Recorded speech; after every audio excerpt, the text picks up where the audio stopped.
Ako ste ljubitelj serija, ostanite uz ovaj video i saznajte koje naslove možete gledati od marta 2023. na streaming platformama Prime Video, Disney+, Netflix i HBO Max.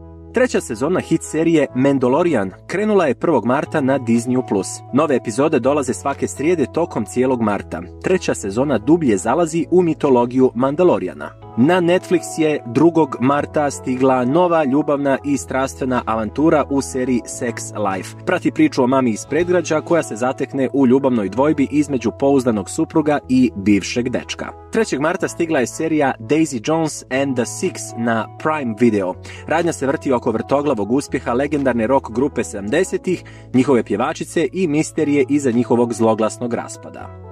Ljubitelji urnebesnih komedija Mela Brooksa uživaće u 8-dijelnoj seriji Istorija svijeta, drugi dio. Prvi je bio u vidu filma iz 81. a drugi dio stiže u vidu serija i to na Hulu platformu od 6. marta. Još jedna adaptacija bestsellera kreće 7. marta, ova se zove Three Pines.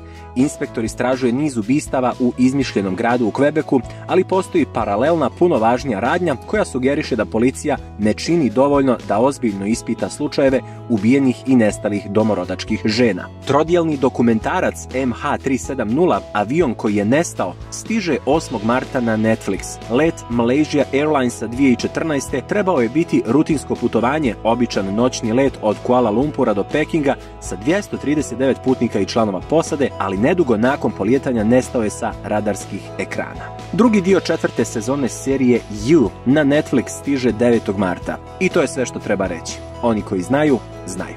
Ljubitelji trilogije Sjena i Kost željno čekaju 16. mart kad na Netflix stiže druga sezona istoimene hit serije. Sastoji se od 8 jednosatnih epizoda. Class of 07 je nadolazeća serija na Prime Video. Nakon što apokaliptični plimni val pogodi proslavu 10. godišnjice srednjoškolske mature, djevojke moraju pronaći način kako da prežive apokalipsu, ali i jedna drugu. Za ljubitelje španskih thriller krimi serija 17. marta na Netflix stiže Sky High. Sudbinu jedne žene mijenja telefonski poziv usred noći. Njen suprug i vođa bande gangstera umro je, a ona je mlada udovica koja se mora brinuti o sinu i brojnim posrnulim poslovima.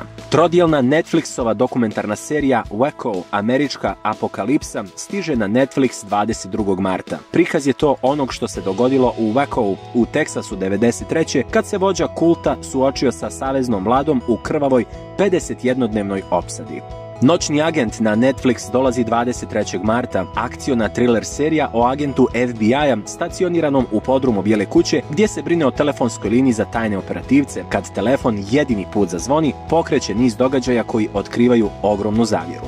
27. marta stiže 4. sezona serije Nasljeđe. Premijerno će biti prikazana na HBO kanalu, a nije još poznato kad će stići na streaming servis HBO Max. Imaće 10 epizoda, braća i sestre su ujedinjeni, dok se Tom nalazi u savezništvu sa Loganom i još uvijek je zabrinut za svoj brak. 8-dijelni sitcom Unstable stiže na Netflix 30. marta. Ellis je cijenjen, ekscentričan i narcisoidan biotehnološki poduzetnik koji radi na tome da svijet učini boljim mjestom, također je u emocionalnom slobodnom padu. Njegov sin Jackson nije ništa od toga. Posljednjeg dana marta na Prime Video stiže visokobudžetna serija Moć. U 9 epizoda ova serija o nadprirodnim sposobnostima prikazuje tinejdžerice širom svijeta koje iznenada razvijaju sposobnost da ubijaju ljude strujom, što dovodi do toga da se ravnoteža moći u svijetu potpuno preokrene. Jednu od glavnih uloga u seriji igra i hrvatska glumica Zrinka Cvitešić. Uživajte u martovskim serijama na streaming servisima.